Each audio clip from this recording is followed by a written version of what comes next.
नमस्कार, सुस्वागतम. आज सकाळ सकाळ छान देवपूजा करून झाली.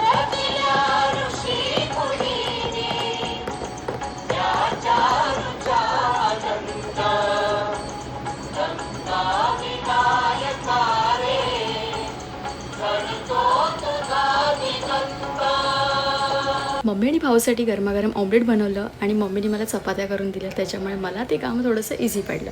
मार्केटमधून आणलेली प्रॉन्स तर खूप मोठे आणि मस्त होते. मम्मीला ॲक्च्युली फ्रायमध्ये हवे होते, बट मी त्याचा रसा केला. मम्मी म्हणाली नेक्स्ट टाईम आता मला ना फ्रायमध्येच पाहिजे. एकच रसा असला की तो भातासोबत आणि भाकरीसोबत सुद्धा खाऊ शकतो आणि मी बनवलेला रसा स्पेशली सगळ्यांनाच आवडतो. मला आज एका ठिकाणी जायचं होतं, बट संडे म्हटल्यावर मेगा ब्लॉग.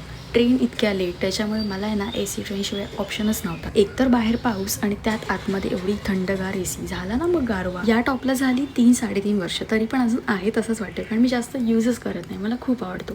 फेसला ग्लो खूप दिसतोय, बट मी आज काहीच अप्लाय केला नाही आहे फेसवर. हां, फक्त ॲलोवेरा जेलने फेसला मसाज केलं आणि फेस वॉश करून आले होते. रिटर्न येताना आपल्याला भेटली आपली स्वीट फॉलोअर आणि तिने मला लिटरली माझ्या बॅगेवरून ओळखलं. म्हणजे भाईसाब, खूप प्रेम. 10 ते 15 मिनिटांच्या गप्पांमध्ये समजलंच नाही की आम्ही कोणी अनोळखी आहोत. सो आता उतरायची वेळ, बट आपण नंतर बोलूया. फायनली उतरले मीरा रोडला. भाऊ आणि मी येताना दादरला सोबत भेटलो, सो एकत्र झालो. बाय द वे, भाऊ गेला त्याचं पर्सनल मीटिंगसाठी. See you in the next video. Take care all. Bye.